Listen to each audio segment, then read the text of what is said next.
La fuerza de creer. Wayne W. Dyer. Parte 2. Pensamiento. No somos seres humanos que gozamos de una experiencia espiritual. Somos seres espirituales que gozamos de una experiencia humana. El pensamiento es mucho más que algo que usted hace. En realidad, es lo que usted y el resto de nosotros somos. El pensamiento constituye todo nuestro ser, a excepción de esa parte que es forma, el paquete que va y viene con nuestras mentes. Procure considerar el pensamiento como algo que no solamente existe en su interior, sino también en el mundo exterior. Esta tarea puede resultarle difícil porque está habituado a creer que sus pensamientos son un mecanismo interno que rige esa parte que es la forma. Pruebe a considerar el pensamiento como un universal en el que ha nacido. Es algo que usted hace y también algo que usted es. Cuando lo comprenda no tendrá dificultad alguna en contemplar todo pensamiento como algo que sin duda forma parte de usted. Esta es una pequeña lección sobre lo que es el pensamiento. Su deseo de mejorar su vida es en realidad su pensamiento sobre mejorar su vida. Su voluntad de vivir es en verdad su pensamiento de vivir. Sus actitudes ante la vida son en resumidas cuentas sus pensamientos sobre la vida. Todo su pasado hasta el presente no es más que pensamiento. Todo su futuro a partir de este momento no es otra cosa que pensamiento. Sus relaciones con la gente de su vida no son sino pensamiento. Su determinación por conseguir el éxito no responde más que a su pensamiento.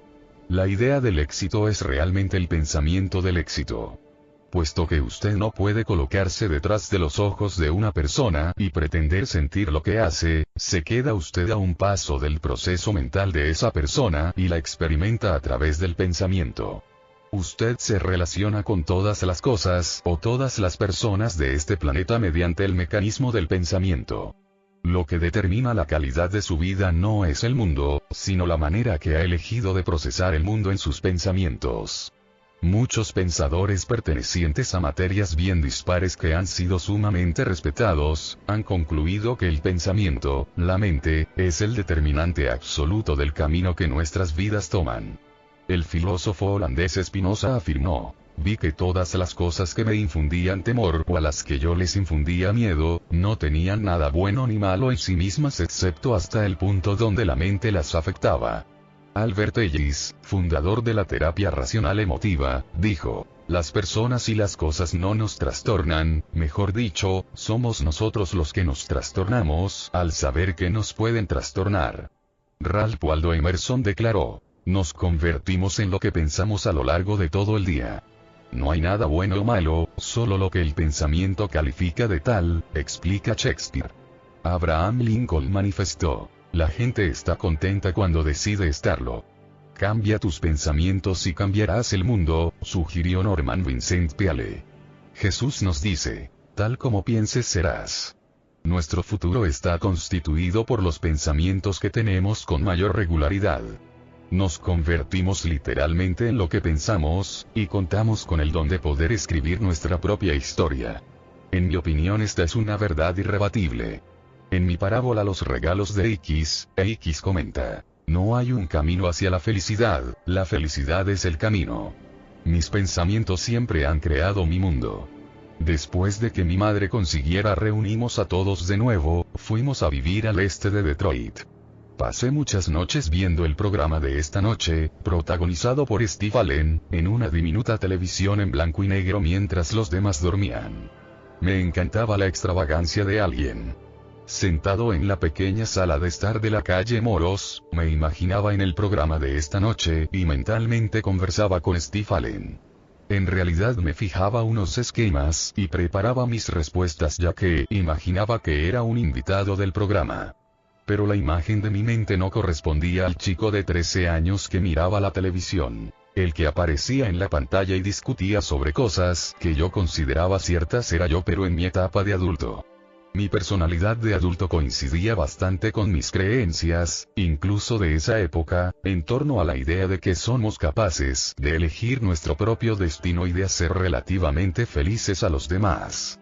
Estos pensamientos me resultaban tan reales, que solía contar a mis hermanos lo que iba a decir en el programa de esa noche cuando apareciera. Ellos me consideraban un muchacho con una imaginación desbordante que estaba siempre en otro mundo. Se reían de mí y continuaban haciendo lo que les parecía más real. Pero mis imágenes mentales nunca sufrieron daño a causa de las actitudes de los demás. Desde que tengo uso de razón recuerdo que he sido capaz de penetrar en este mundo de pensamiento puro, y puedo afirmar que para mí es tan real como lo es el mundo de la forma para todos nosotros. Muchas veces, de niño, sabía lo que me iba a suceder antes de que me ocurriera en realidad, porque lo experimentaba en mi mente con anterioridad. De jovencito, esta capacidad nunca me aportó ningún beneficio, así que con el tiempo dejé de contárselo a la gente. Tal como mencioné en la introducción, cuando regresé a Nueva York en 1974 tras mi experiencia transformacional ante la tumba de mi padre, supe que tenía que hacer grandes cambios en mi vida. Aunque me apasionaba la enseñanza en la universidad, algo en mi interior me decía que había llegado la hora de marcharme, de cambiar el ritmo de vida y tomar rumbos nuevos. Pasé casi un año obsesionado por la idea de que debía marcharme y perder la seguridad que mi nómina bimensual me ofrecía. A través del ojo de mi mente contemplaba imágenes maravillosas. Me veía en los Estados Unidos hablando con todo el mundo sobre las ideas que acababa de exponer en tus zonas erróneas. Intuía que el libro iba a tener un gran éxito. Así pues, un día anuncié a mi clase superior de doctorado que en breve abandonaría la universidad y que a partir de entonces seguiría mi camino solo. Tras esto, sufrí una fuerte conmoción. A esas alturas, el tema de mi posible dimisión solo daba para diálogos dentro de mi familia, pero lo cierto es que yo ya lo había hecho público y definitivo. Seguramente mi forma estaba siguiendo la fuerza invisible de mi mundo interior. A la mañana siguiente, en mi mente se reflejaba una imagen muy nítida de lo que quería ser. Me veía solo en mi aventura, sin ninguna garantía, y sin embargo más relajado que nunca. Sabía que había llegado el momento, y que al cabo de unas pocas horas me relevarían del cargo y seguiría por mi cuenta y riesgo, sin poder contar con la seguridad de una nómina. Cuando llegué a la universidad fui directo al despacho de la decana. Ni mi esposa ni mi familia sabían que aquel era el día elegido. La visión que había tenido aquella mañana fue la que me decidió. Todo el proceso de mi entrada en el despacho de la decana era mental. Todos mis pensamientos. Todas las visiones que yo era el único en conocer. Todas las imágenes de mí mismo que ya no podía borrar. Ni yo mismo podía creerlo. Y allí estaba, esperando para anunciarle a la decana mi dimisión a escasas semanas del final del semestre. Nuestra conversación fue breve. Le dije que deseaba marcharme y hacer algo en que verdaderamente creía. Ella me pidió que reconsiderara el tema y que lo discutiera con mi familia y algunos colegas, pero le contesté que ya estaba todo decidido en mi mente y mis pensamientos, y que simplemente estaba siguiendo los pasos necesarios para formalizarlo en el mundo físico y real. Me habló de los riesgos que corría, de lo difícil que me resultaría ganarme la vida escribiendo y dando conferencias, de que volver a encontrar un trabajo como aquel era casi un imposible en los años 70, puesto que en el mundo académico sobraban profesores y escaseaban vacantes. Le dije que era consciente de todo y que precisamente ello constituía una de las grandes razones por las que mi vida estaba dando ese giro. Bajaba por el camino que Robert Frost denominaba, en una conocida poesía, el camino menos trillado. Dos caminos divergían en el bosque, y yo tomé el menos trillado, y ahí está la diferencia. Cuando salí del despacho de la decana, anduve a mi aire inundado por una luminosidad interior. Era libre para avanzar con confianza hacia la consecución de mis sueños. Vacié mi despacho, informé a mis estudiantes y doctorandos de la situación y regresé a casa, pensando mientras conducía por la autopista que aquella era la decisión más importante de mi vida. Y ahí estaba yo, un perfecto desconocido, que echaba por la borda su seguridad y pretendía contar al mundo las ideas de su nuevo libro. Estaba extasiado porque lo había visto todo en mi mente, antes de que sucediera en el mundo de la forma. Charlé de mi nueva aventura con mi esposa e hija, y las dos me brindaron todo su apoyo. Puesto que siempre había sido una persona responsable y cumplido con mis obligaciones económicas, confié en estos precedentes, en vez de imaginarme algún tipo de desastre inminente que pudiera afectar mis obligaciones familiares. Haría uso de nuestros ahorros. Pediría un préstamo si hacía falta. Y reduciríamos nuestros gastos, en caso necesario. Mi familia estuvo totalmente de acuerdo conmigo. El dinero no iba a representar impedimento alguno para mi felicidad. Parecía como si ellos supiesen que aquel era un fin que yo debía perseguir, y como suele ocurrir cuando la familia quiere lo mejor para uno, no solamente me animaron, sino que además me hicieron saber que presentían que todo saldría bien. Todos estaban deseando aceptar el reto, sabedores de la dicha que nos retribuiría el esfuerzo. Cada obstáculo que se anteponía en mi camino se convertía en una nueva oportunidad. Me dijeron que habían salido a la venta muy pocos ejemplares de mi libro, y que el hecho de que me presentara en los medios de comunicación no serviría de nada, puesto que la mayoría de las librerías estaban sin existencias. Así pues, pensé que lo mejor que podía hacer era comprar yo mismo un gran número de ejemplares y llevarlos directamente al público. En un principio, actué literalmente como mi propio distribuidor. Dejé mis libros depositados en algunas librerías a lo largo y ancho de los Estados Unidos en 1976, y tuve la gran suerte de que algunas personas maravillosas entraron en mi vida en el momento preciso. Una de ellas, Donna Gould, se volvió una admiradora tan fervorosa tras la lectura de mi libro, que empleó parte de su tiempo en conseguirme pedidos por todo el país. Donna sabía que yo costeaba la mayoría de mis gastos, y contribuyó con muchísimas horas de su tiempo y toneladas de energía para ayudarme. Mi editor me apoyó un poco más al comprobar los resultados de mi proyecto.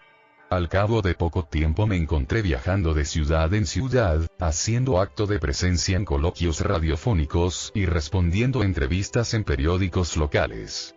Primero recorrí la costa este, luego el medio oeste, y por último me embarqué en un largo viaje por todo el país en compañía de mi esposa e hija, corriendo con todos mis gastos, durmiendo en moteles baratos y, lo que es más importante, disfrutando al máximo de cada minuto de aquella nueva aventura. Pocas veces pensaba en el dinero. Había publicado 3 exitosos libros de texto, además de muchos artículos para profesionales, pero ninguno me reportó ningún beneficio económico. Por consiguiente, no tenía motivación para desear hacer fortuna. Sencillamente, estaba haciendo lo que quería sin tener que dar cuentas a nadie. Puesto que yo mismo me financiaba el viaje y la adquisición de los libros, controlaba todo el desarrollo de esta promoción. Con el paso de los meses, mi programa de entrevistas se amplió hasta llegar a 15 diarias. Las librerías de las ciudades que visitaba empezaron a hacer nuevos pedidos al editor. En un principio, únicamente había sido capaz de conseguirlos en las pequeñas ciudades, pero ahora sucedía que los medios de comunicación de las grandes ciudades requerían mi presencia en sus programas. Un experto en publicidad y publicaciones me había explicado que el único modo de poder llegar a todas las gentes de los Estados Unidos en los años 70 era a través de la televisión, pero que esa opción me estaba vedada puesto que no disfrutaba de renombre a nivel nacional. Añadió que ya podía darme por satisfecho si vendía unos miles de libros en la zona de Nueva York, le sacaba un par de ediciones al texto y conseguía que recibiera alguna atención para su posterior promoción en la universidad. Esta opinión era compartida por muchos, que también conocían el negocio editorial al dedillo. Parecían desconocer la gran verdad que encerraba la frase de Víctor Hugo: nada es más poderoso que una idea a la que le ha llegado su hora. ¿Qué es una idea sino un pensamiento? Los expertos tenían sus propias ideas y actuaban guiados por ellas. Yo también tenía mi idea. Estaba de acuerdo en que la manera más sencilla de hablar con toda la gente en los Estados Unidos era a través de la televisión, pero también creía que no era la única. Podía llegar a la gente de mi país si estaba dispuesto a invertir tiempo, gastar energías y correr los riesgos que suponía mi proyecto. Yo estaba dispuesto y también muy deseoso de hacerlo. Interpretaría cada obstáculo que se me cruzase en mi camino como una nueva oportunidad de comprobar si era capaz de salvarlo. Y me fue muy bien. Al mismo tiempo que permitía que ciertas cosas sucedieran a través de mis pensamientos, consentía en que otras ocurrieran sin tener que enfrentarme con nada ni con nadie, solamente haciéndolo todo con amor y buen humor. Todo me resultaba muy divertido. Los días, las entrevistas, las nuevas ciudades, los nuevos amigos. Todo me parecía muy emocionante. Los meses se convirtieron en años, y mi familia y yo seguíamos en marcha. De alguna manera, mi situación financiera se había estabilizado. Un día, estando en la emisora de radio CMOX de St. Louis, recibí una llamada de Arthur Pine, mi amigo y agente literario, diciéndome que a la mañana siguiente mi obra aparecería en el puesto número 8 de la lista de libros más vendidos del New York Times. Acababa de lograr algo que todo el mundo había calificado de imposible. Sin contar con ninguna aparición en radio o televisión a nivel nacional, había sido capaz de llegar a las gentes de mi país y conseguir que compraran el suficiente número de ejemplares para colocarme en la lista de los superventas. Sentí emoción y respeto a la vez. Pero ese era únicamente el comienzo de la manifestación de mis imágenes y pensamientos. Había llegado a plasmar en la forma aquello que tantas veces había pensado y, lo que era más significativo, me estaba acercando a la posibilidad de que mi meta se encontrara conmigo mismo. Había comenzado a desechar la negatividad y la crítica que tanto habían interferido en el fluir de mi proceso anterior. También se produjeron otros cambios. Comencé a hacer más ejercicio cada día. Primero despacio, pero siempre con regularidad. En agosto de 1976, conseguí recorrer 1,5 kilómetros sin efectuar ningún descanso. Al final, como se suele decir, no podía con mi alma, por el cansancio, pero mi satisfacción interior era algo indescriptible. Al día siguiente volví a intentarlo. Y al otro. Al cabo de una semana era capaz de hacer ese recorrido sin ningún problema. 2 meses más tarde logré correr 12 kilómetros, lo cual sentó un precedente y marcó un hito, que he mantenido día a día desde el 7 de octubre de 1976. Presté más atención a mis costumbres alimenticias, y descarté ciertas comidas que hoy se consideran pobres a nivel nutritivo. Cuanto más libre era, es decir, cuanto menos negatividad y crítica destructiva poseía, más me ocupaba de tratar a mi yo físico de modo más saludable. Cuando permití que mi objetivo diera conmigo mismo, comencé a sentirme más feliz y en mayor armonía con mi otro yo. Al final fue como si me hubiera olvidado de quién era y hubiera sintonizado con mi profundo sentido de misión y objetivo.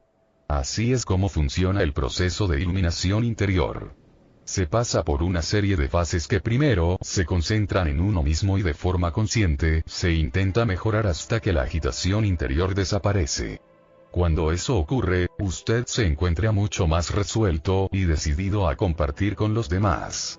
Cuando usted alcance un auténtico sentido interior de amor y armonía, eso es justamente lo que debe ofrecer.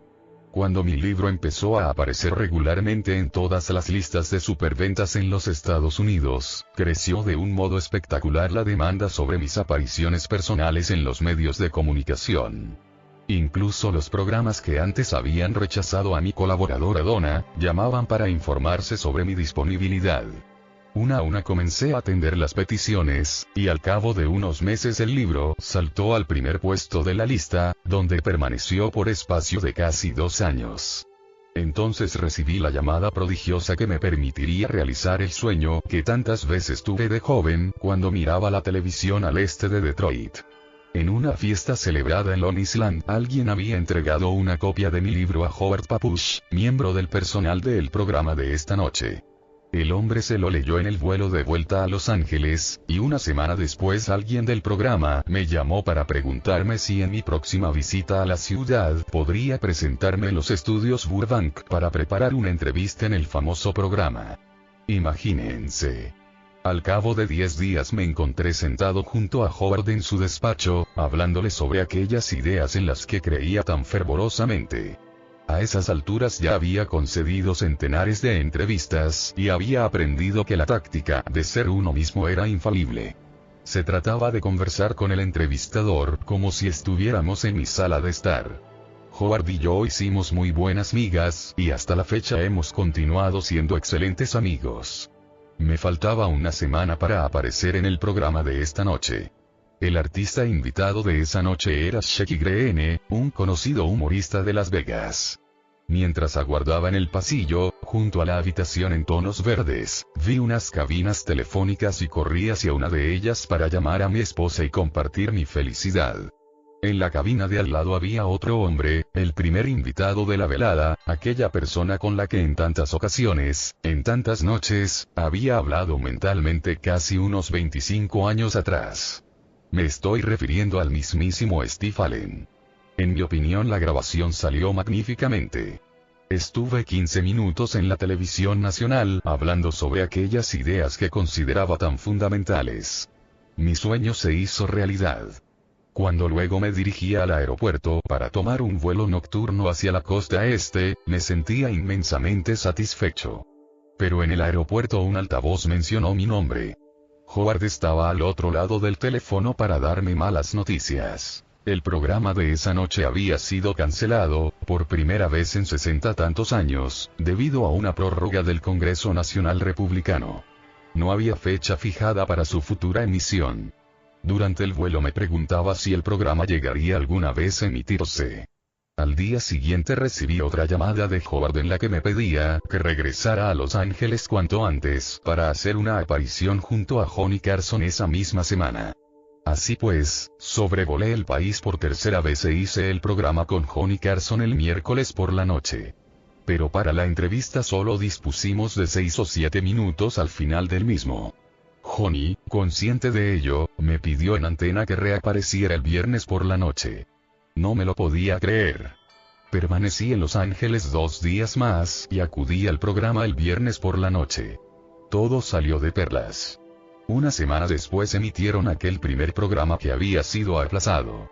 Por tanto, pasé de ser una persona poco conocida a la que únicamente admitían en programas locales, a actuar como la estrella invitada en 3 emisiones del programa de esta noche, integrado a la televisión nacional, en el transcurso de tan solo 11 días. No tenía ninguna duda con respecto a la gran verdad expuesta por Henry David Thoreau. Si uno se deja llevar hacia sus sueños, y pone empeño en vivir la vida que se ha imaginado, no tardará mucho en conocer las mieles del éxito inesperado.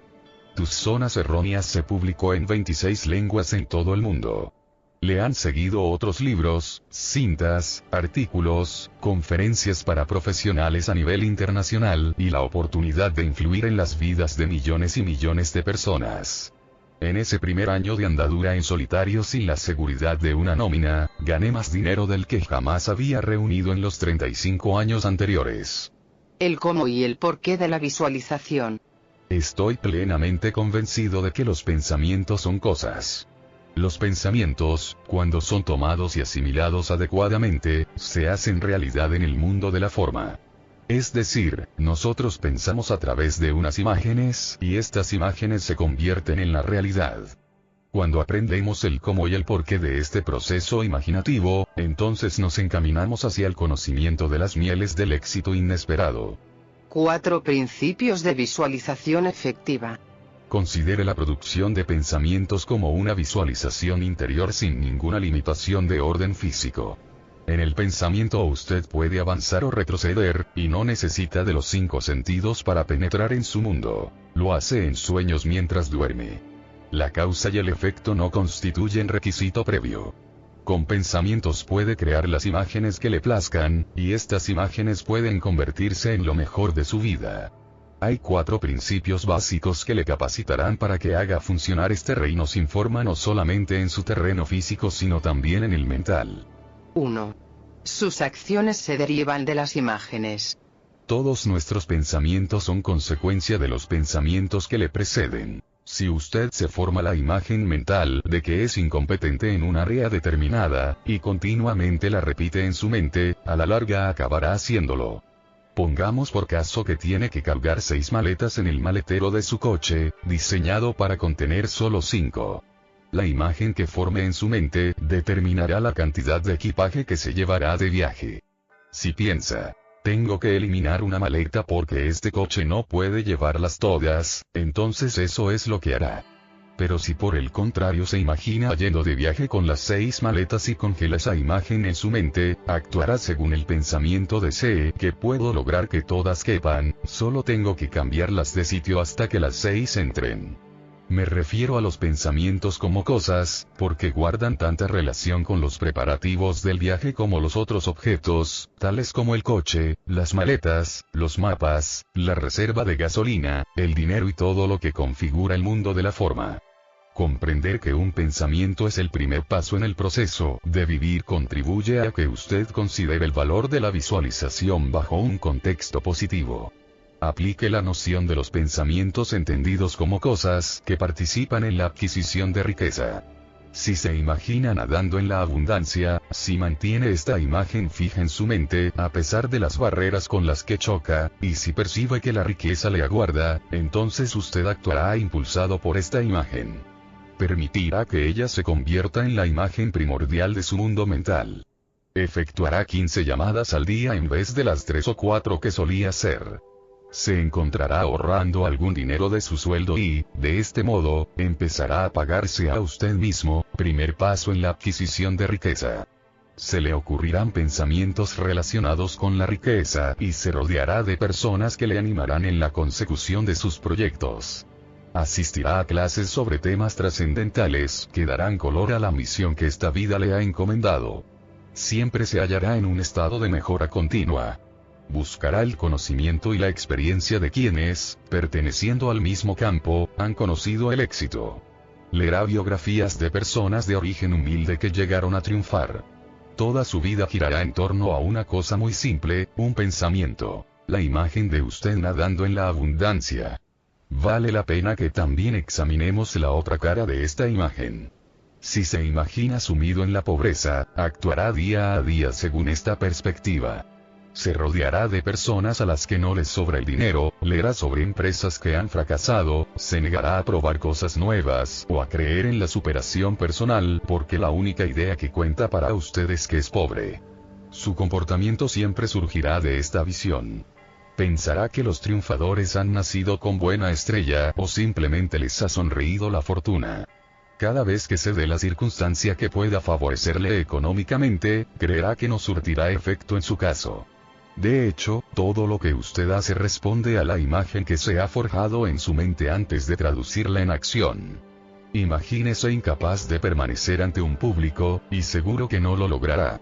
Sencillamente se apartará de esa experiencia, alegando ser una persona muy tímida. Las personas tímidas creen serlo en su mente, y se comportan según esa imagen mientras no consiguen superarla con una nueva imagen mental.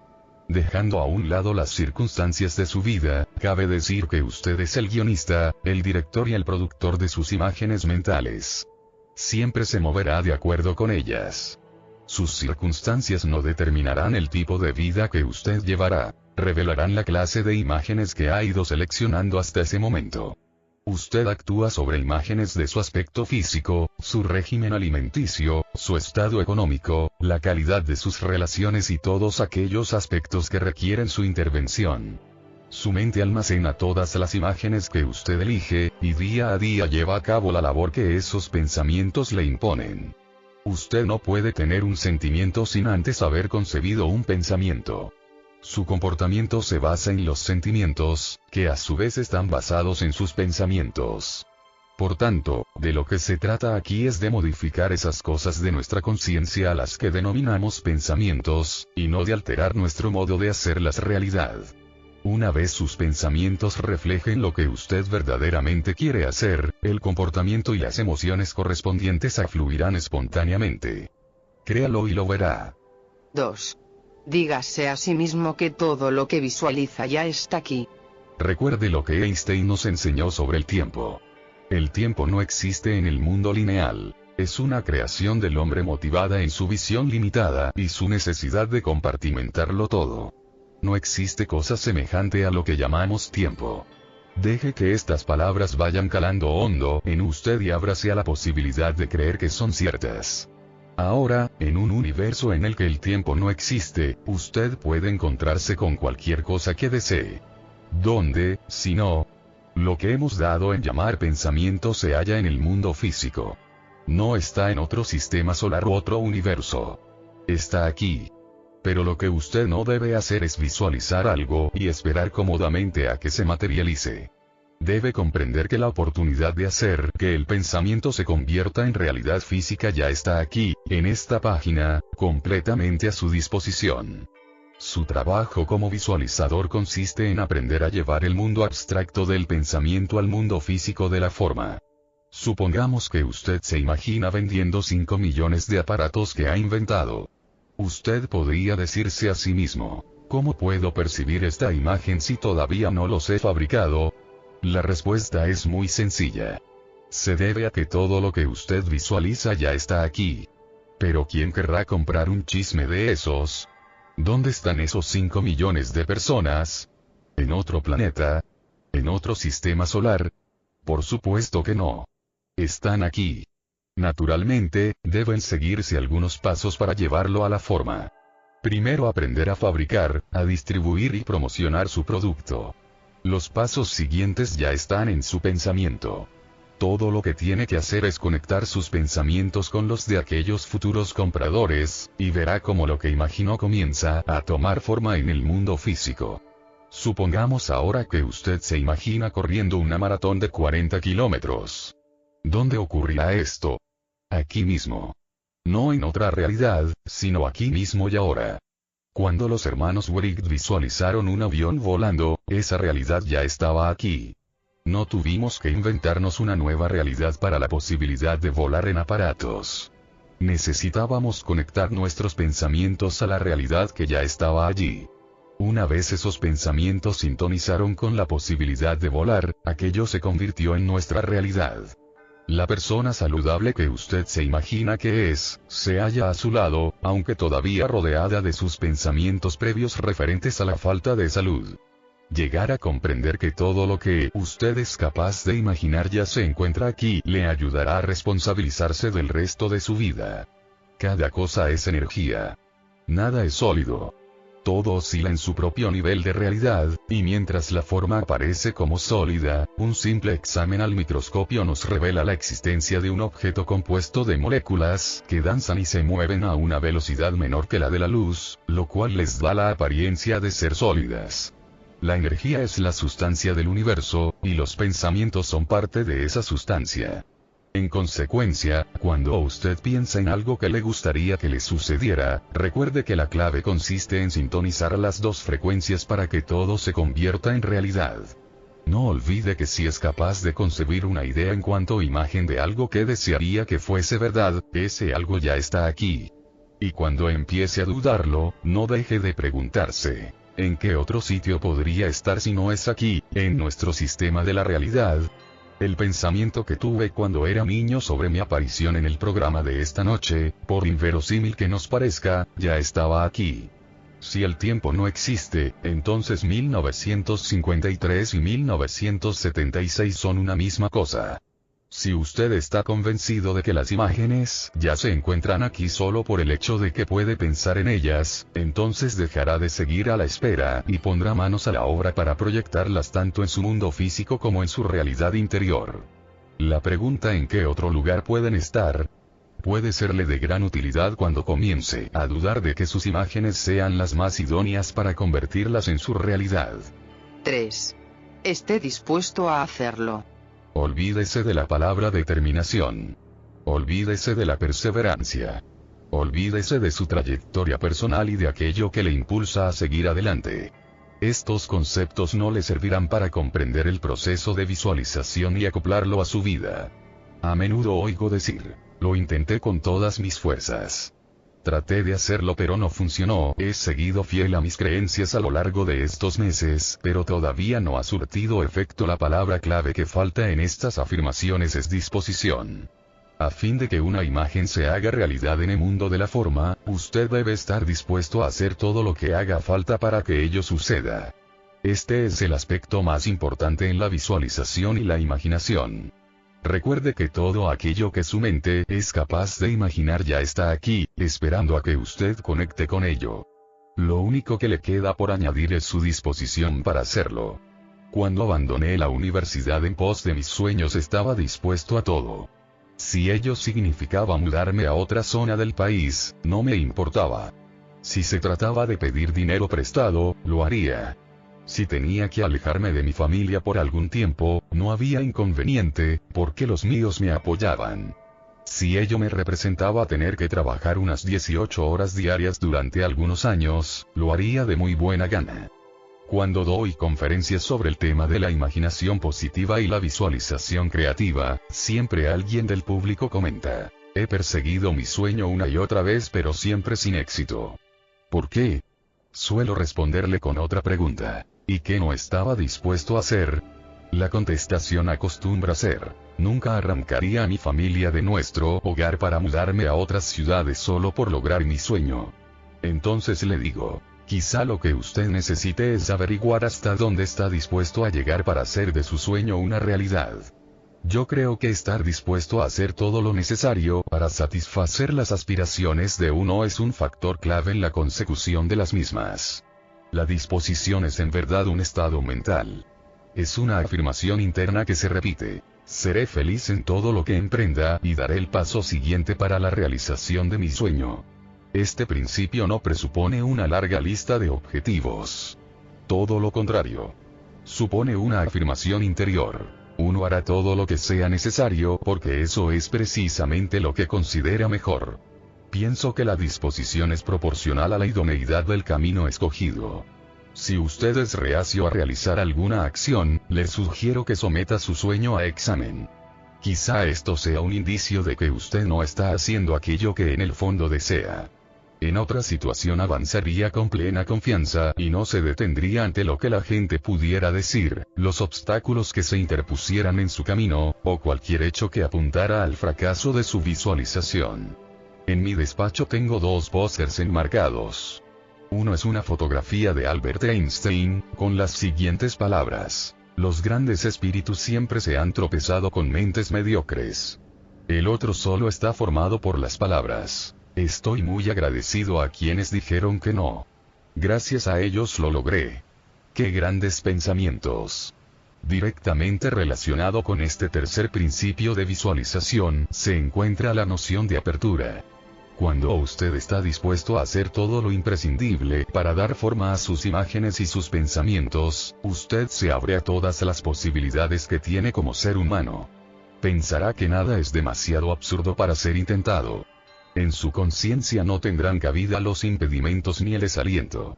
Estará abierto a todo. Y además, no debe olvidar que cuando usted se abre a la abundancia comienza a adquirir nuevas formas. En muchas ocasiones algunos expertos me habían comentado que mis esfuerzos por hablar al mundo en tus zonas erróneas no hallarían eco, pero mi corazón se resistía a aceptarlo al tiempo que mi voluntad se fortalecía y mi mente razonaba que esas opiniones podían ser ciertas para quienes las habían emitido. Disfrutaba de cada paso en mi camino, sin pensar que mis esfuerzos constituían un tortuoso carril por el que tenía que conducir para llegar a un área de servicio. Cada vez que superaba un obstáculo, se convertía en una fiesta interior. Y llegué a darme cuenta de que el área de servicio que me proponía alcanzar era una mera ilusión, puesto que el futuro no existe. Solo contamos con la unidad de explotación, por así decirlo, que es nuestra vida, lo que ahora existe.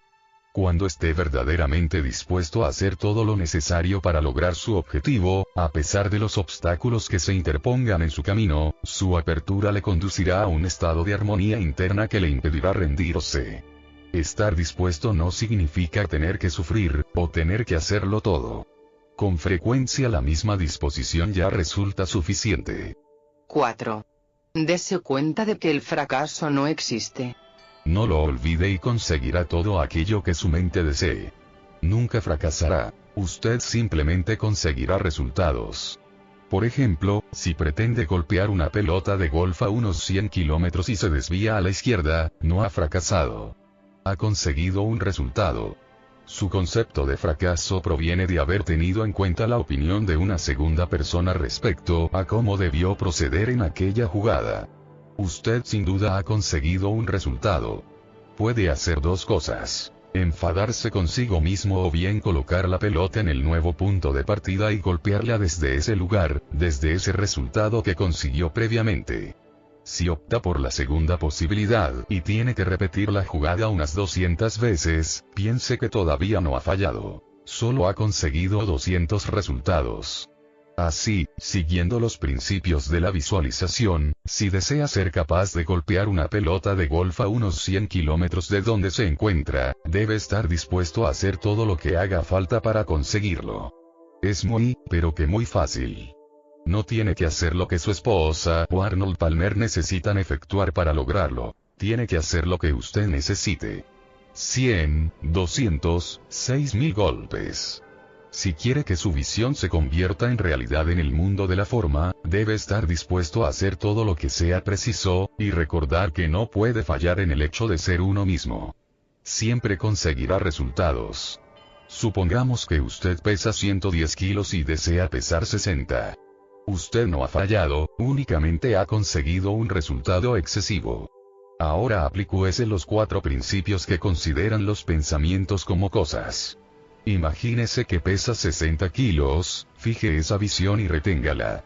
Será entonces cuando comenzará a actuar según esa imagen, y se encontrará cambiando sus hábitos alimenticios, y haciendo ejercicio para ajustarse a esa imagen. En segundo lugar, no olvide que esa persona de 60 kilos, que usted visualiza ya está aquí, aunque aparezca rodeada de 50 kilos extras. En tercer lugar, esté dispuesto a hacer lo que sea necesario para que su imagen se convierta en una realidad, para alcanzar su objetivo. No haga lo que funcionó en el caso de su hermana. Haga lo que necesite para su imagen. Y finalmente recuerde que en el proceso no se puede fallar. Así siempre obtendrá resultados. Si los resultados demuestran que es incapaz de perder peso, ponga manos a la obra para descubrir cuál es el pensamiento que le impide adelgazar, porque la causa será sin duda ese pensamiento. Pienso que en estos casos los métodos más eficaces son los que hacen hincapié en el hecho de que cada uno tiene sus propias respuestas. Debe hallar el planteamiento que más se ajuste a usted, que le conduzca a la responsabilidad de sí mismo y a la comprensión de que lo que uno cree es lo que uno ve. Puede intentarlo con el análisis de los sueños, mediante el cual se busca el conocimiento de uno mismo. La conciencia interior invita a que las soluciones, las respuestas y las aclaraciones se presenten en los sueños y la meditación. Usted es el soñador de sus sueños. El usted que se encuentra más allá de la forma vive eternamente en un mundo sin forma. Una afirmación bastante atrevida, seguramente, pero se convencería si pudiera dejar su cuerpo, existir en un mundo sin forma y luego volver a entrar en su cuerpo y existir en el estado que denominamos forma. Piense que usted lo hace cada noche, y que pasa aproximadamente un tercio de su vida practicándolo. Se le llama soñar, y puede enseñarnos mucho como parte del pensamiento puro. Observemos lo que sucede cuando abandonamos nuestros cuerpos y nos adentramos en el mundo de los sueños. Cada vez que nos dormimos y comenzamos a soñar, dejamos nuestro cuerpo y penetramos en un cuerpo soñador. Nos convencemos de que ese nuevo cuerpo es real mientras estamos soñando, porque de no ser así seríamos incapaces de tener sueños. ¿Dónde podrían tener lugar? Echemos una ojeada a las reglas de los sueños, y comprobemos la gran diferencia que existe con respecto a las que aplicamos en la vigilia. En primer lugar, en los sueños el tiempo no existe. Podemos avanzar y retroceder a nuestra voluntad. Podemos estar con alguien fallecido hace muchos años y cuya presencia nos parezca muy real. Podemos volver a ser adolescentes, y también eso nos puede parecer muy real desde nuestro cuerpo soñador. Podemos vivir toda una vida en una secuencia de sueño que dure 14 minutos y nuestro cuerpo soñador creer que ha sido cierto. En segundo lugar, mientras soñamos no existe la relación causa-efecto. Puede darse el caso de que nos encontremos hablando con alguien a quien conocemos muy bien, y que al cabo de una décima de segundo nos hallemos en un autobús conversando con un extraño. Puede suceder que emprendamos una acción cuyos resultados sean opuestos a los obtenidos en la vigilia. En tercer lugar, los sueños existen sin necesidad de un principio y un final. Puede ser que en mitad de una secuencia nos traslademos a otro lugar, y que más tarde regresemos mucho más jóvenes de lo que éramos hace un momento. En cuarto lugar, en los sueños cada obstáculo se convierte en un tipo de oportunidad. Si en el sueño vamos conduciendo por una carretera que de repente finaliza en un acantilado, podemos darle la vuelta a ese contratiempo y en vez de precipitarnos al abismo volar por encima de él. En una escena de persecución tal vez seamos capaces de detener las balas al vuelo. En quinto lugar, nosotros creamos todo lo necesario para nuestro sueño. Este punto es muy importante para mi hipótesis. Si nos hace falta una persona que chille y dé grandes alaridos, nosotros mismos la creamos al igual que la escena con los gritos. Somos nosotros quienes creamos todas las personas y las cosas que necesitamos para los sueños. Porque, de no ser así, ¿quién lo hace? En sexto lugar, nuestras reacciones en los sueños se manifiestan en nuestro cuerpo, pero las causas de esas reacciones son solo ilusiones o pensamientos. Por ejemplo, si usted sueña que alguien le amenaza con un cuchillo, el corazón empezará a latirle con más fuerza, y eso es algo real. Pero el cuchillo y el individuo que lo empuña son una ilusión. Y en último lugar, la única manera de saber que hemos estado soñando es despertar. Si soñáramos 24 horas al día, esa sería nuestra realidad. Estamos convencidos de que el cuerpo es real, y sin embargo todo lo que experimentamos al soñar pertenece al reino del pensamiento.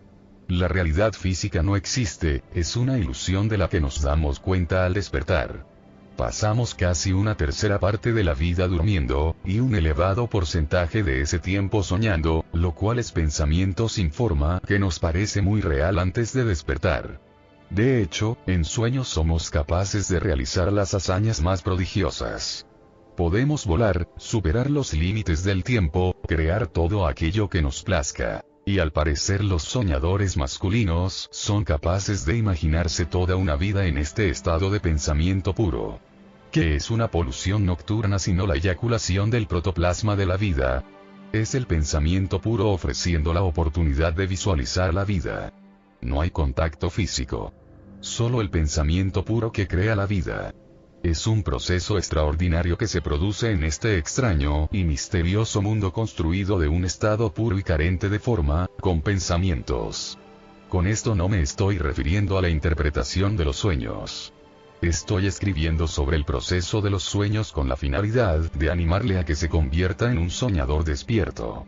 Es decir, pretendo ayudarle a que comprenda que las reglas que se aplican a su cuerpo de soñador, también tienen aplicación en su cuerpo cuando está despierto.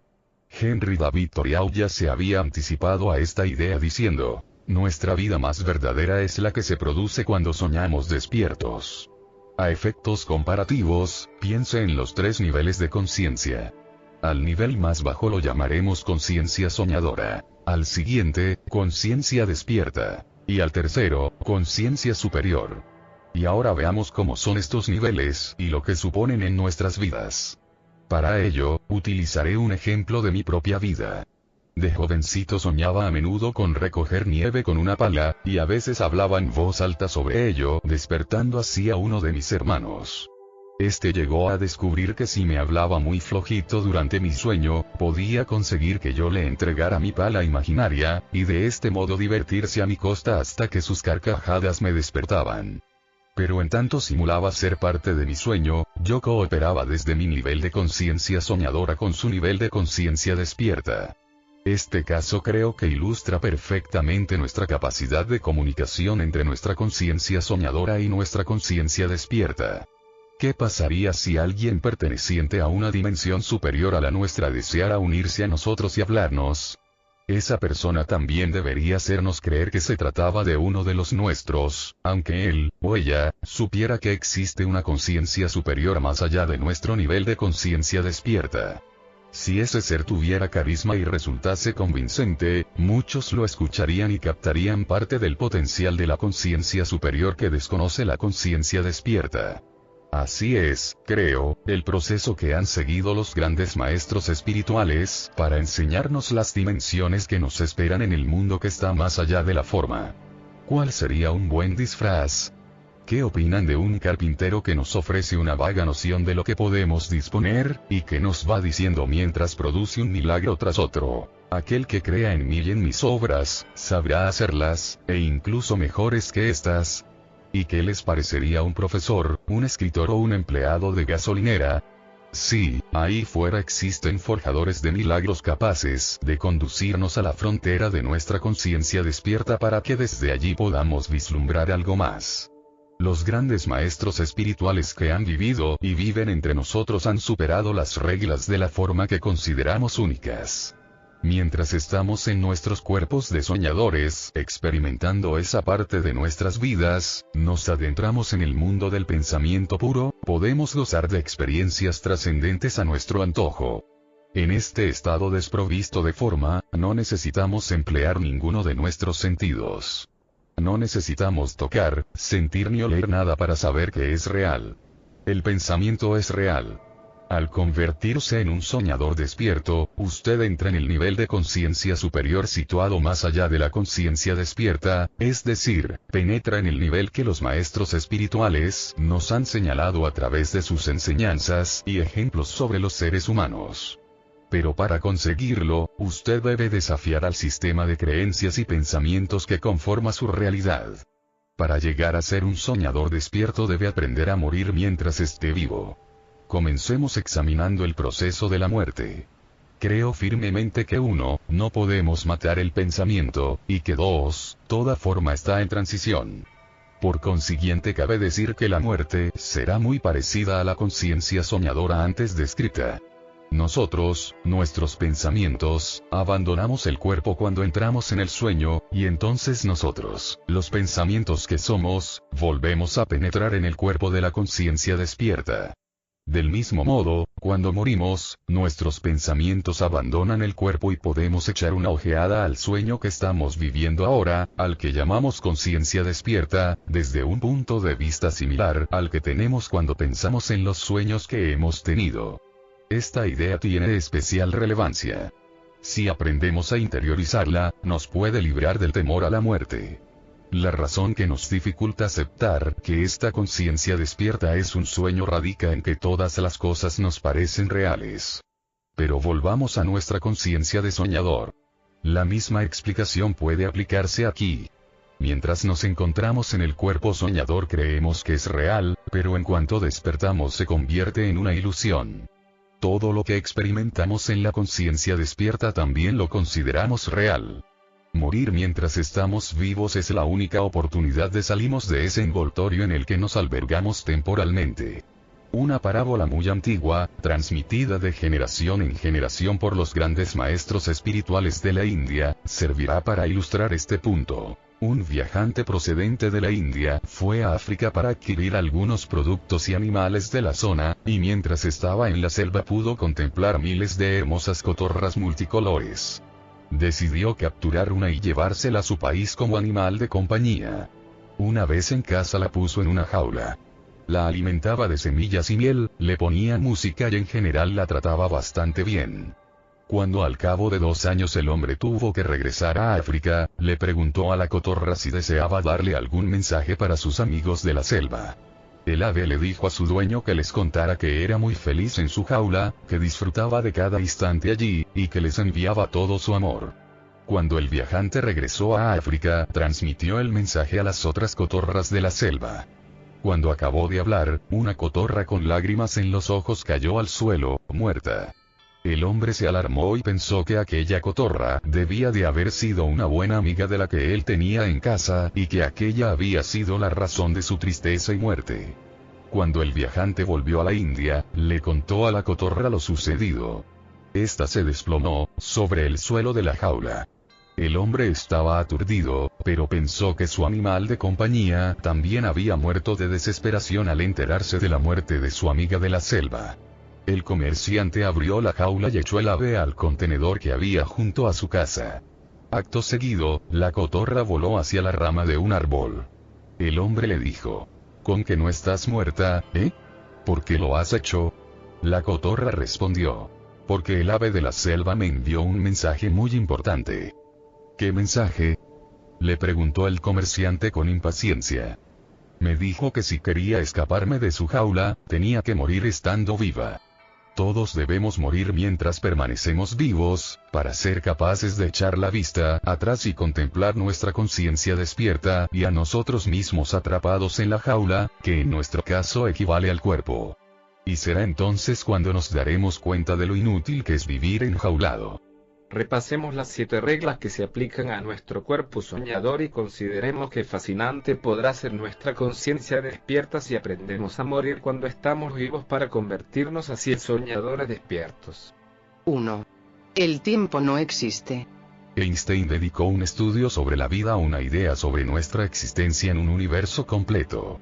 Si el tiempo no existe, excepto a la conveniencia del hombre, entonces resulta que 8 horas y 80 años son una misma cosa. Un sueño de 8 horas y uno de 80 son idénticos y la única forma de saber que estamos soñando se produce al despertarnos. En un sueño, podemos ser bebés, niños o adolescentes. Podemos casarnos, tener hijos, hacer una carrera, ir a la bancarrota, ser abuelos, mudarnos a una residencia de ancianos, y convertirnos en viejecitos adorables. Todo ello en unos minutos. En el sueño todo parece muy real y somos capaces de reducir lo que vemos a una breve secuencia de lo que llamamos tiempo. También cuando estamos despiertos, en el nivel de conciencia despierta, es posible que reconozcamos que el tiempo es una ilusión y que nos redefinamos incluyendo nuestras naturalezas sin edad ni forma. 2. No hay causa y efecto. En el cuerpo soñador vamos y venimos con plena libertad sin estar restringidos por las leyes de la causalidad. En el pensamiento ocurre exactamente lo mismo. Podemos tener una idea sin ninguna relación con otra que hayamos podido concebir en un proceso de pensamiento superior. Podemos tener un sueño que a la vez forme parte de otro sueño, que también pertenezca a otro sueño. En la conciencia despierta también tenemos posibilidad de reconocer que no necesitamos estar restringidos por las reglas que determinan la forma. La ley física de la gravedad no puede aplicarse al pensamiento. De hecho, más allá de la atmósfera ni siquiera nuestro cuerpo se ve limitado por las restricciones de la gravedad. Un soñador despierto puede soñar en un pensamiento sin que éste tenga nada que ver con el precedente. Podemos saltar de un pensamiento a otro y aprovechar aquellos que nos resulten útiles. En la conciencia despierta podemos comprender que somos capaces de cambiar la marcha en cualquier momento de nuestra vida.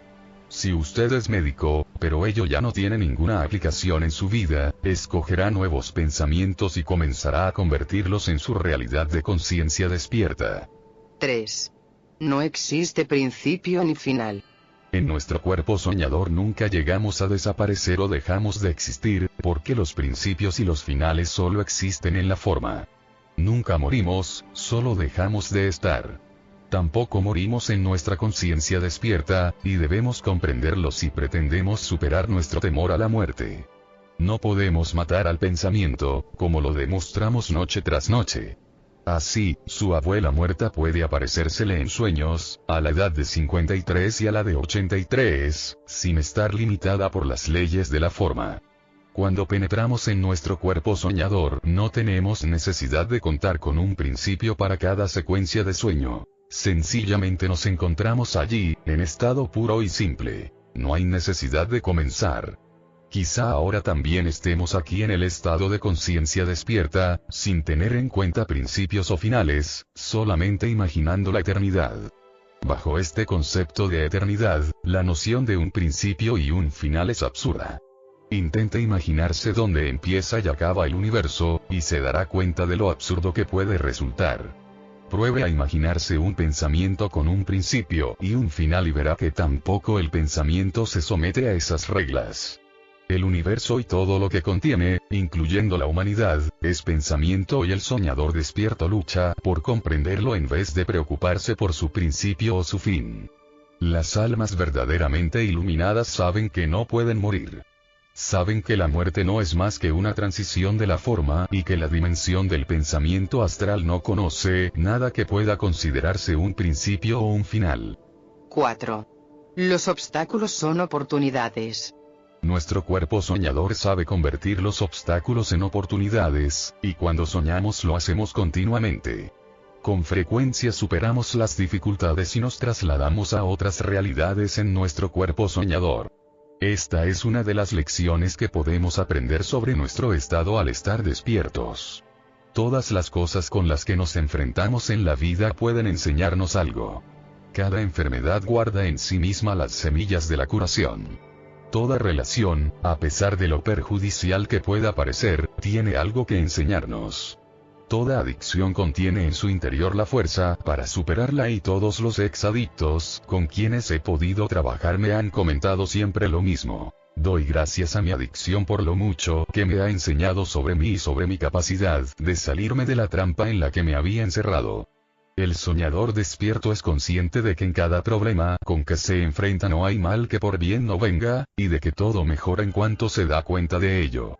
Podemos desarrollar esta actitud del soñador despierto eliminando la tendencia a amargarse por los problemas y en su lugar dándonos un respiro para descubrir la parte positiva que encierran.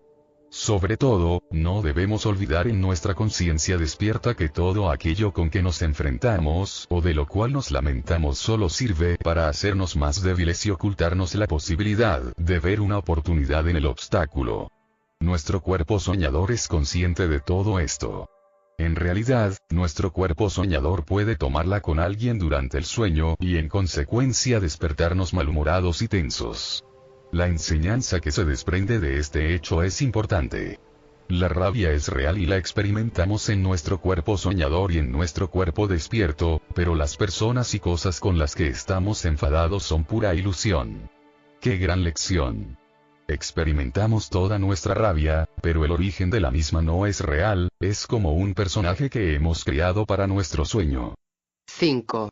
Usted crea todo lo que necesita para el sueño. En nuestro cuerpo soñador creamos todo lo que nos sucede. Nos inventamos la gente, los acontecimientos, las reacciones, el tiempo, etc. También imaginamos todo lo que nuestra conciencia despierta necesita. Piénselo despacio por un momento. Esa es una de las lecciones que los maestros espirituales han intentado inculcarnos desde los anales de la historia. Siéntase responsable de todo ello.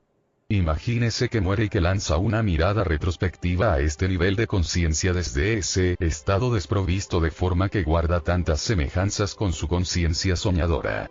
Cuando usted se salga de su jaula, de su cuerpo, comprenderá que usted mismo fue quien creó todo lo que necesitaba para el sueño que medimos en años, en vez de horas, pero que da exactamente lo mismo si aceptamos que el tiempo no existe.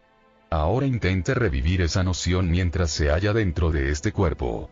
No deje de repetirse que es un ser multidimensional. Desde esta perspectiva que ofrece la dimensión del pensamiento puro, creando todas sus experiencias, ya no le parecerá una noción tan absurda. Contemple toda su vida sabiendo que es imposible retener la forma una vez usted la supera, al igual que les ocurre a las personas y las cosas que se ha imaginado en su sueño cuando despierta del mismo. Un poco raro, ¿no? Y un tanto misterioso, ¿no? Pues sí. Pero imagínese el poder y la trascendencia que esa idea podría tener en su mente. Empiece a apartarse de su forma, y eche un vistazo a todo lo que tiene y deja de tener, todas sus posesiones y todas sus relaciones, todas sus empresas, todo, en una palabra, como si fueran objetos que usted ha creado para su sueño.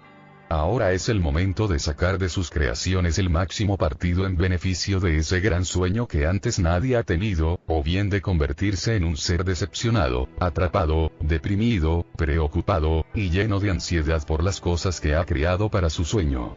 En resumen, ilusiones. Entonces, ¿por qué no se decide, se responsabiliza de todo y disfruta de su sueño de 80 años o más? 6. Las reacciones son reales, los personajes solo ilusiones. Cuando soñamos sufrimos múltiples reacciones emocionales. Nos sentimos extasiados como resultado de algunos pensamientos, y nuestro cuerpo reacciona con alteraciones en la presión sanguínea, los latidos del corazón, rubor, erecciones, sonrisas y otras cosas parecidas. Podemos llegar a sentirnos dolidos como consecuencia de otros pensamientos que conforman nuestros sueños y nuestro cuerpo entonces reacciona con ceño fruncido, lágrimas y otras manifestaciones físicas. La rabia es producida por pensamientos en sueños y nuestro cuerpo responde a ella con puños apretados, respiración agitada, dientes rechinando e incluso lágrimas. Pero recuerde que somos los creadores de todos los personajes y hechos, y que los llevamos a escena únicamente en el pensamiento. En el fondo, los personajes son ilusiones pero las reacciones reales. Y así es como también funciona en la conciencia despierta, aunque en su vida actual pueda resultarle un poco difícil aceptar el concepto de soñador despierto. No tengo intenciones de establecer un debate sobre lo que existe o deja de existir en cualquiera que sea la realidad en la que usted se encuentre. En mi opinión, las reacciones, las manifestaciones de nuestros sentimientos son reales. Si esos sentimientos interfieren en nuestro disfrute de la vida, entonces significa que necesitamos esclarecer qué es lo que nos impide gozar de nuestra felicidad. El hecho de que las personas o los acontecimientos sean reales es solo cuestión de enfoque.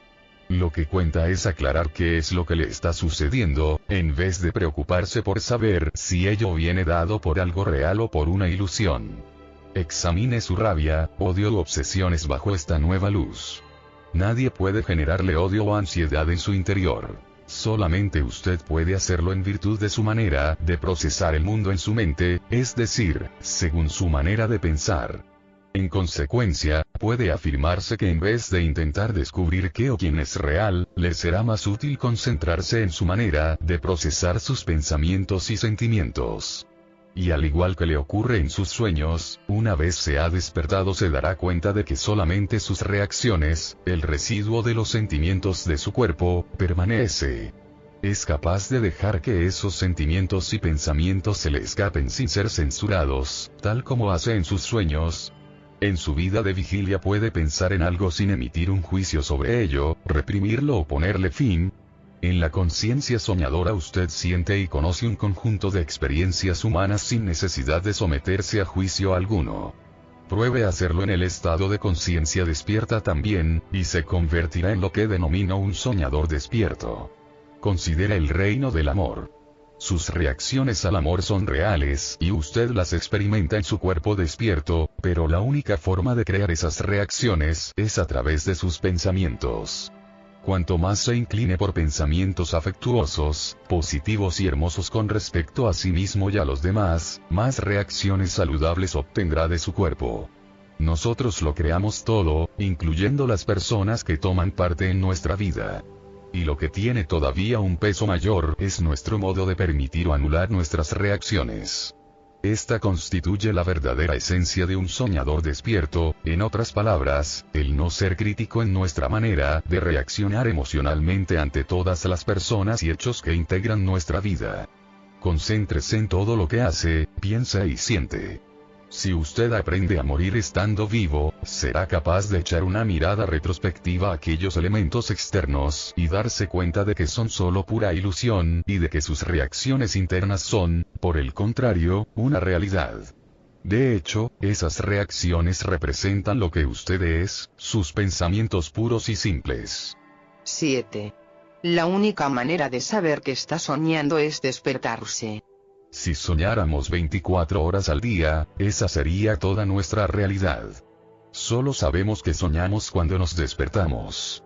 Y lo mismo le ocurre al nivel de conciencia que denominamos estado de vigilia. Una vez despertamos, es decir, una vez examinamos los principios que rigen la dimensión del estado desprovisto de forma y el pensamiento, somos capaces de considerar todas nuestras actividades bajo el mismo prisma desde el que observamos nuestra conciencia soñadora. Desde esta perspectiva del despertar, resulta bastante estúpido estar unido a ciertas cosas que únicamente podemos experimentar en sueños. No me cabe la menor duda de que esa es la razón por la cual mi vecino tenía colgado en su lavandería un letrero que decía: tras la iluminación, la colada. No debemos permitir que las acciones de los otros controlen nuestros pensamientos cuando contamos con la capacidad de procesar mentalmente nuestro mundo y las personas que nos plazca. Las personas despiertas saben en lo más hondo de su corazón que son mucho más que un cuerpo y que han creado todo lo que necesitan para su sueño. Al contemplar con mirada retrospectiva nuestros sueños, nos damos cuenta de lo infructuoso que es preocuparse por el contenido de un sueño que hemos creado, y también de lo inútil que resulta hacer lo mismo por lo que hemos generado estando despiertos. La clave para comprender que somos pensamiento y que el pensamiento da lugar a todo se encuentra en este inmediato despertar, y en el uso de nuestra nueva perspectiva para hacer de nuestra vida una experiencia de tanta gloria, armonía y amor como sea posible. Esto no excluye el examen de los contenidos de nuestros sueños y de las circunstancias de la vida cotidiana, en favor de un mayor conocimiento de sí mismo y una mejor comprensión, aunque este no sea el tema central de este libro. Ahora sugiero que volvamos a considerar los 7 principios que definen al soñador despierto, y que usted los aplique a su propia vida. Utilice este nuevo conocimiento para sacar el máximo partido de su conciencia despierta, y líbrese también de su temor a la muerte. Emplee todo el potencial de su propia muerte como experiencia relacionada con el despertar y comience a vivir esa gran vida que nunca antes se habría atrevido a soñar. ¿Por qué nos resistimos? Nos hemos acostumbrado a pensar en nosotros mismos como si fuéramos un cuerpo físico en vez de una energía interior. Nos miramos al espejo y creemos que vemos aquello que somos. Vivimos en una cultura que pone especial énfasis en esta idea. Día a día somos bombardeados por mensajes que nos recuerdan que debemos perfumar, afeitar, limpiar, alimentar, relajar y adornar nuestros cuerpos para que podamos gozar de la felicidad, la salud y el éxito. A la mayoría de nosotros se nos ha inculcado esta filosofía desde la infancia, y en consecuencia ahora consideramos que en primer lugar somos un envoltorio cuyo contenido carece de importancia. Es comprensible que nos resistamos a la idea de que también contamos con una significativa parte invisible e indiferente a las demandas del mundo externo. La historia del hombre que buscaba la llave junto al portal de su casa, bajo la luz de una farola, puede servir de ejemplo para ilustrar este punto. Un extraño se ofreció para ayudarle a buscarla, y el hombre se mostró muy agradecido. Al cabo de 30 minutos de búsqueda infructuosa, el extraño le preguntó: ¿dónde perdió la llave? Oh. Contestó: la perdí en casa. Pero entonces, ¿por qué la busca aquí fuera bajo la luz de esta farola? No tengo luz dentro de casa, y por eso precisamente salí aquí fuera, para buscarla donde hay luz. Esto es justamente lo que hacemos cada vez que buscamos la solución a nuestros problemas fuera de nosotros mismos. Vivimos dentro, nuestra humanidad reside. Parece mucho más sencillo definirnos a nosotros mismos por el envoltorio y no por el contenido, al cual no podemos tocar, ver, oler, saborear ni oír. El hecho de tomar el camino que parece más fácil constituye una de las razones primordiales por las cuales nos resistimos a aceptar el pensamiento como la base de nuestra humanidad. Además, cuando el resto de la gente se define de esta manera, es más práctico hacer como ellos que mostrarse diferentes. Esto es lo que he observado en los jóvenes de mi barrio. Cuando les sugiero la posibilidad de que se consideren seres al margen de la multitud, me responden: si lo hiciéramos, ellos nos verían como tipos excéntricos o raros. Les preocupa la manera como los perciben los demás, y olvidan que sus pensamientos son un componente esencial de lo que ellos son. Ignoran que pueden procesar el mundo del modo que gusten, y con frecuencia optan por lo más fácil, por hacerse un sitio en él.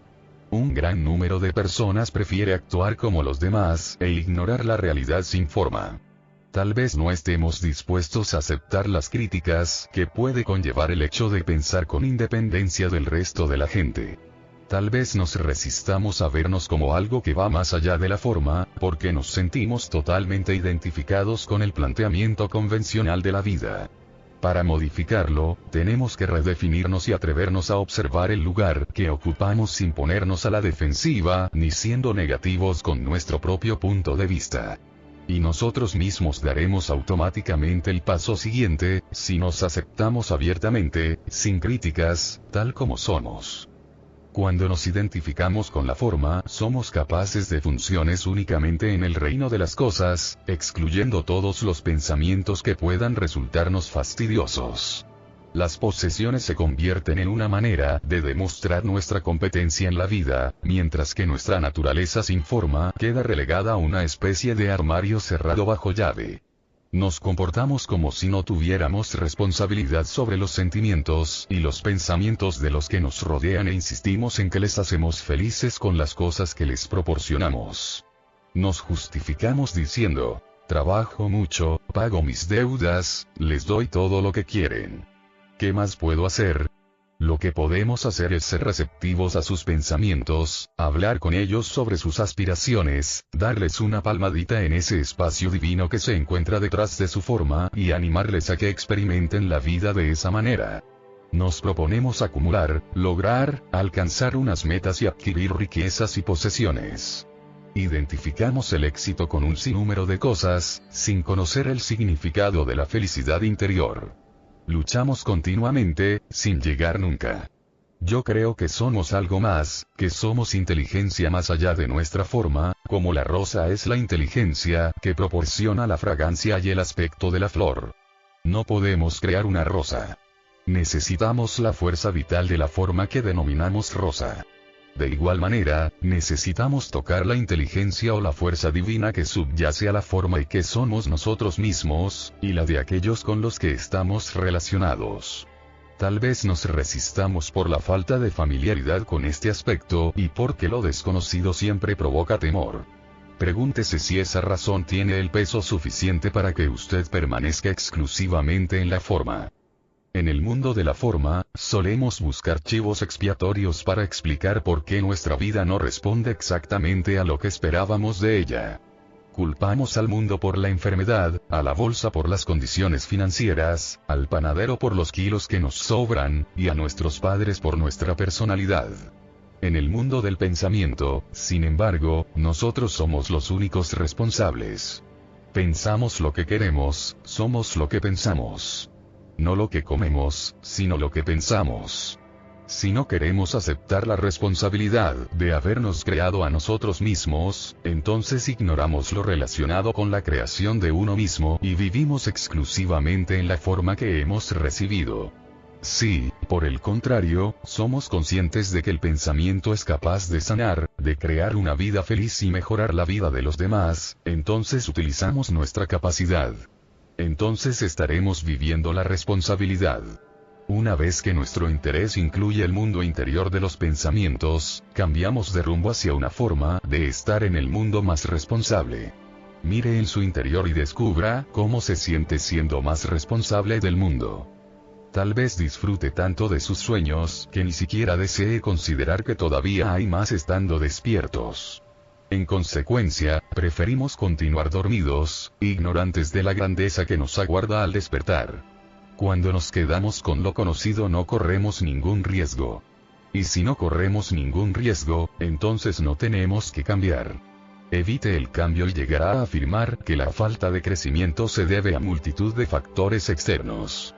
Es un círculo de aspecto atractivo y cómodo que nos mantiene a salvo, aunque atrapados en un sitio que pocas veces nos sirve de mucho, ni a nosotros ni a quienes aman a un nivel más elevado.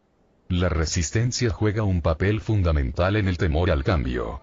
Cuando nos planteamos cuestiones de carácter metafísico o espiritual, encontramos una larga historia basada en la creencia de que, para creer, primero hay que ver, y que nos entorpece fijar la mirada en un sitio al que nuestros sentidos parecen señalar. Propongo convertir este impedimento en un escalón desde el cual seamos capaces de revisar nuestros pensamientos y ajustarlos al nuevo principio de que, para ver, primero hay que creer. La salida de la jaula. Piense cómo puede mejorar en algo que desea conseguir en el mundo de la forma. Por ejemplo, tocar el piano 2 horas al día mejorará sus dotes de pianista. Golpear un montón de pelotas de golf al día mejorará su destreza en el juego. Formarse una imagen equivale a la práctica en el mundo sin forma. Antes de irse a la cama intente visualizar una imagen de aquello que desee para sí mismo. Si por ejemplo se trata de conseguir una mejor forma física, practique viéndose con el aspecto que le gustaría tener. Deje que la imagen se congele en su mente. No olvide repetir la operación unas cuantas veces al día. Todo consiste en utilizar sus pensamientos centrándolos en imágenes positivas, para conseguir ser una persona incluso más perfecta de lo que ha decidido ser. No piense en usted como en un ser imperfecto. Imprima en su mente la imagen de lo que le gustaría ser y se encontrará reaccionando automáticamente para hacer realidad esa imagen. En otras palabras, comience a actuar como si ya estuviera donde quiere estar, y el resto vendrá solo. Concéntrese cada día en sus pensamientos en vez de hacerlo en su comportamiento. Es su pensamiento el que crea sus sentimientos y en último término también sus acciones. Así pues, conceda a esta dimensión de su ser toda atención que se merece. Sorpréndase a sí mismo verbalizando pensamientos negativos. Por ejemplo, si usted dice en voz alta, nunca conseguiré saldar todas mis deudas, o soy incapaz de entender a mi pareja por mucho que me esfuerce, deténgase y piense que está actuando de acuerdo con sus pensamientos negativos, en vez de permitir que sus pensamientos positivos conformen las condiciones de su vida. Ahora vuelva a ordenar esos pensamientos e imagínese sin deudas. Niégüese a verse rodeado de acreedores. Y muy pronto empezará a actuar según esa nueva imagen de usted, sin deudas, que ya se ha forjado. Se encontrará desprendiéndose de sus tarjetas de crédito, pagando todas sus deudas o pluriempleándose y haciendo todas las cosas que surgen de su imaginación. De igual manera debe actuar con respecto a su cónyuge, en lugar de hacerlo según la imagen negativa de verse casado con una persona problemática. Comience a comportarse como alguien que de una u otra manera resolverá los problemas de su relación. Cree una imagen de sí mismo en una relación llena de amor y armonía, y actuará de esa manera. Si usted no recibe el resultado anhelado de acuerdo con aquella imagen, lo que podríamos llamar retroalimentación, puede empezar a considerar la posibilidad de seguir su camino en solitario, o bien al lado de otra persona que armonice más con usted. Pero esta vez, en lugar de dejar que impere la confusión en su interior, comenzará a actuar según esa nueva imagen de usted que responde a un ser humano en armonía. Si las cosas le salen bien, todo marchará viento en popa, y si no es así, por lo menos usted seguirá su camino en paz consigo mismo. En cualquier caso, estará resolviendo el problema de su relación en vez de obsesionarse con la imagen mental de un ser en una situación insostenible. Consiga una situación perfecta en su mente, y actuará movido por el deseo de perfección. La calidad de las relaciones va ligada a sus imágenes y pensamientos. Lo que vemos es plena prueba de lo que creemos. Recuérdese que sus circunstancias no le hacen a usted, puesto que solo revelan su presencia ante los demás. Algunas personas me han dicho que para mí es muy fácil dar consejos sobre cómo ser feliz y tener éxito porque ya soy rico y famoso. Mi reacción consiste en pensar que mis circunstancias me revelan ante ellos. Es decir, yo no doy consejos porque sea rico y famoso. Si los oyes porque yo mismo los he seguido. He vivido según estos principios toda mi vida, y creo que a ello se debe el que haya conseguido la riqueza y fama que ahora son parte de mi vida. Contemple su vida, sin importar las condiciones en que se halle.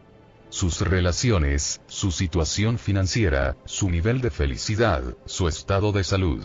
Ahora intente considerar que estas circunstancias le revelan algo sobre usted. Reconozca su relación con dichas circunstancias y considéralas como un reflejo de su modo de pensar y, en consecuencia, de las acciones que se derivan de él.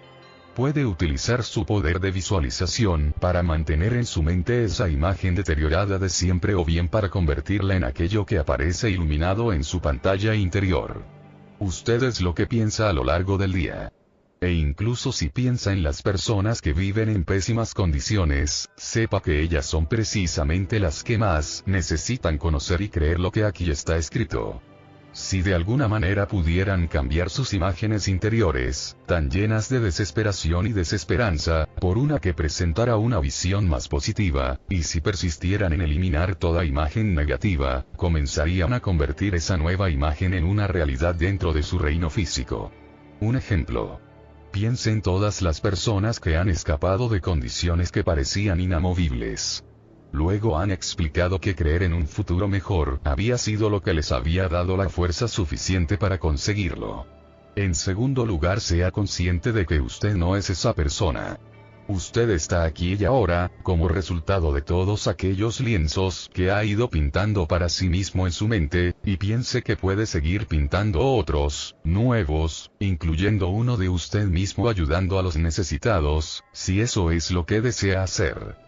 Recuérdese día a día que el pensamiento no conoce los límites del tiempo, de la causa y el efecto, de los principios y los finales, y de las demás reglas que gobiernan la forma. En resumen, en el reino astral del pensamiento no existen barreras. Una vez sea consciente de ello, puede comenzar a conocer a otros que también se encuentran en este reino. Las relaciones pueden producirse espontáneamente o usted puede también propiciarlas recordándose que todas las personas que hay en su vida son entidades divinas con una inteligencia que va más allá de la forma. Sus seres queridos comparten sus cuerpos, al igual que usted, con Dios o con aquella inteligencia perfecta, cualquiera que sea el nombre que se le adjudique, y que ésta se encuentra al otro lado de la forma. Reúnase con ellos en ese nuevo lugar, y se dará cuenta de que sus relaciones mejoran ostensiblemente. Además, también puede acercarse a los extraños de la misma manera. Ve a todo el mundo como parte de la fuerza maravillosa, misteriosa e invisible que existe en todos y cada uno de nosotros. Trate a las otras personas como las criaturas divinas que son. Estudie los 7 principios que pueden convertirle en un soñador despierto y aplique cada día de la semana uno de ellos. A continuación ofrezco un modelo de cómo hacerlo a lo largo de la próxima semana. 1. Domingo. El tiempo no existe. Pase algún tiempo al aire libre, en la naturaleza.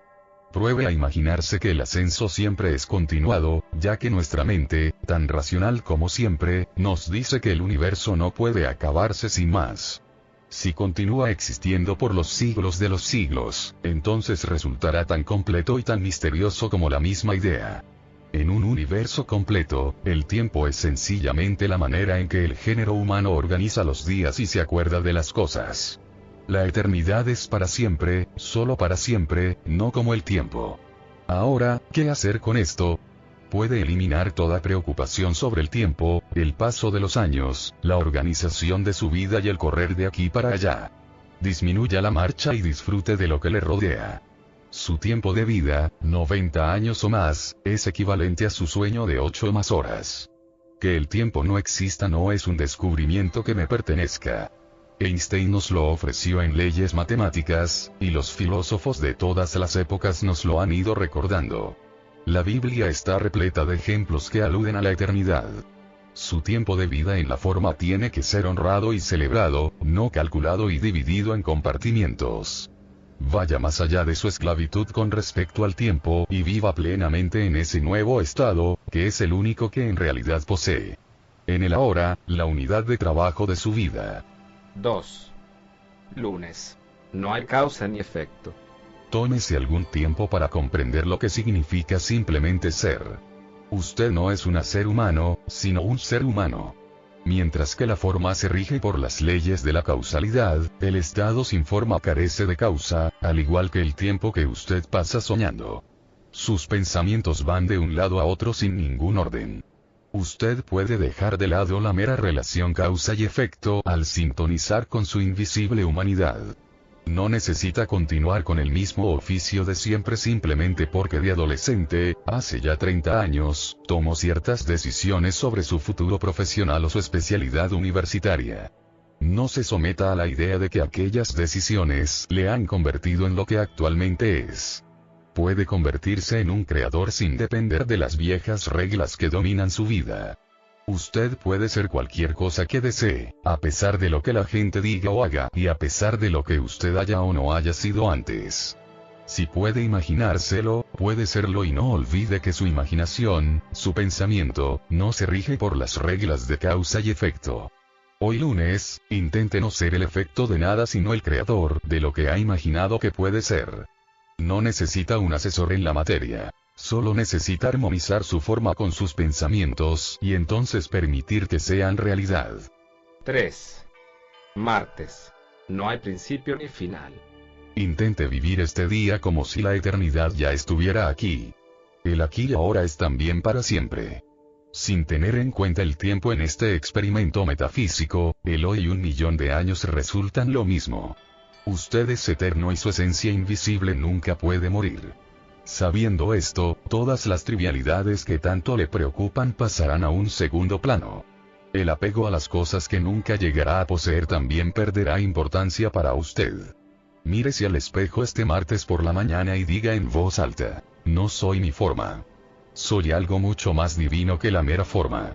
El que pueda ir y venir en su cuerpo soñador, independientemente de cualquier barrera temporal, constituye la prueba de que la dimensión del pensamiento no es algo a lo que debamos temer, sino algo que debemos disfrutar. Hoy martes viva cada momento como si fuera la eternidad que es, disfrutando todas las cosas que se pueden apreciar en cada momento. Conviértalo en una costumbre, empezando hoy mismo. Cada momento a su tiempo. Cada eternidad también a su tiempo. Tranquilice sus temores puesto que comprende que deben estar ahí para advertirle de lo que ellos consideran un peligro, e invíteles a experimentar con usted el hoy y a probar esta nueva forma de pensar, que despide seguridad y amor. 4.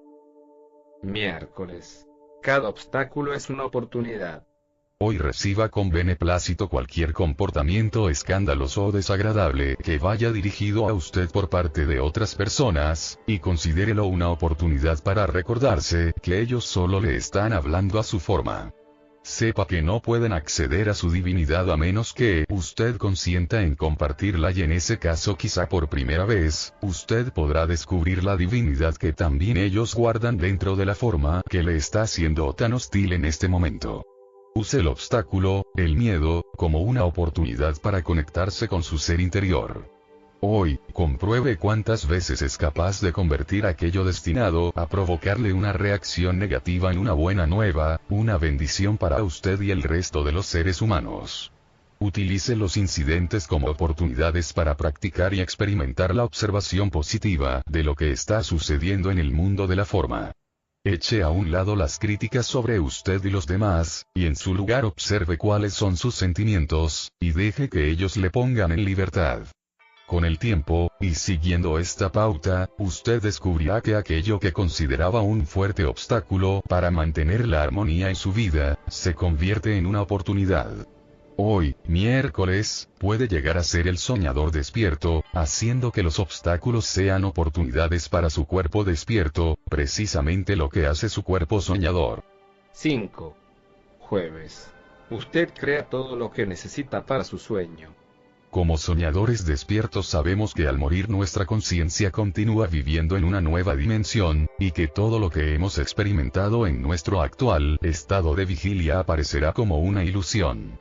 En consecuencia, se puede afirmar que al igual que sucede en nuestro cuerpo soñador, todo lo necesario para soñar despiertos es creado por nosotros mismos, incluso las personas que nos lo ponen difícil. Están en nuestra vida porque las hemos puesto allí.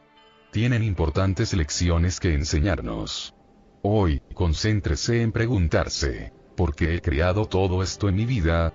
Responsabilícese de todo lo que se encuentra en su vida, creyendo firmemente que todo es producto suyo.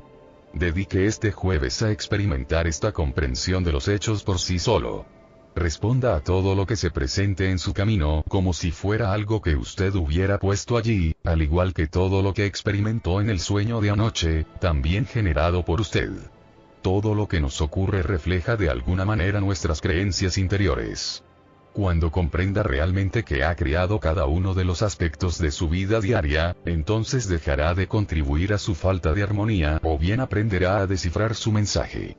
Cuando ya no necesite aprender a tratar esa falta de equilibrio, entonces dejará de producirlo, y comenzará a crear armonía y amor por doquier. Hoy es su día para atender este asunto de carácter prioritario. 6. Viernes. Las reacciones son reales, los personajes son ilusiones. Hoy es el día para renacer en un sentido transformacional. Observe cómo hace reaccionar a los personajes y desarrolla las acciones que usted mismo ha creado para su vida. Recuérdese que todos los sentimientos que experimenta, la rabia, la alegría, el miedo, la tensión, la felicidad, le resultan muy reales, como le sucedía en el sueño cuando se encontraba, por ejemplo, sin aliento porque alguien le perseguía. Allí también esa reacción física era real, pero los personajes formaban parte de su creación. Sus reacciones son la esencia de lo que constituye la calidad de su vida. Hoy dedicúese a estudiar cómo reacciona a todos esos factores externos que ha creado para su vida y concéntrese en su forma de tratar los pensamientos. Las reacciones en la vida vienen determinadas por nuestro pensamiento. Hoy, dedicúese a estudiar las reacciones perjudiciales y no los hechos o las personas. Imagínese despertando de su sueño una mañana y pasando todo el día malhumorado porque uno de los personajes de su sueño no se comportó como usted esperaba que lo hiciera.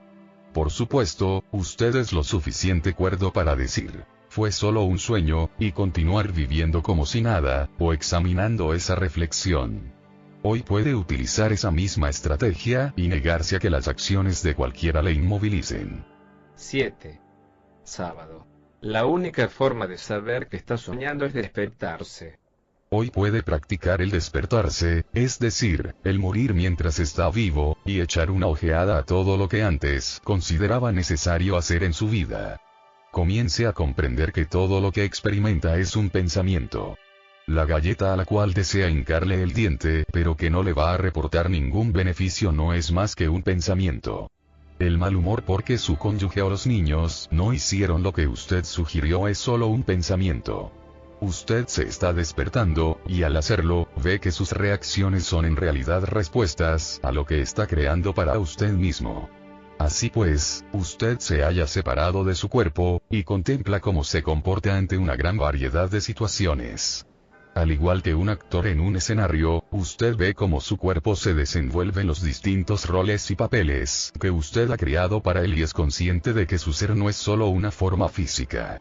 Usted es invisible e indiferente a los sentidos por un día y casi puede permitirse el reírse de sí mismo por haber actuado antes de un modo tan estúpido. En tanto ser despierto sabe que solo puede dar aquello que guarda en su interior y que, sea lo que sea, está en ese lugar por sus pensamientos. Si usted procede hoy con rabia u odio, no es por culpa de actores externos, sino por algo que posee en su interior. Los pensamientos vinculados al amor y la armonía producen amor y armonía hacia los demás, a pesar de las interferencias externas. Los pensamientos que albergan odio y falta de armonía producen la rabia y el odio que a veces usted lanza sobre los demás. Ambas reacciones reflejan sus creencias sobre el mundo.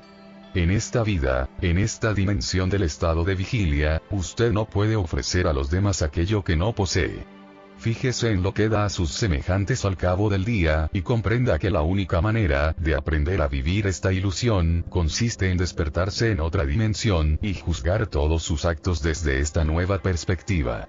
Así finaliza una semana de trabajo sobre cómo llegar a ser un soñador despierto. Sabiendo que solo contamos con momentos que vivir, y no semanas y meses, podemos emplear este conocimiento para hacer de nuestras vidas un estado de vigilia tan ilimitado como el que experimentamos al soñar. Tenga presentes estas 4 palabras del Príncipe de la Paz, y piense en la sabiduría que contienen. Tal como piense, será.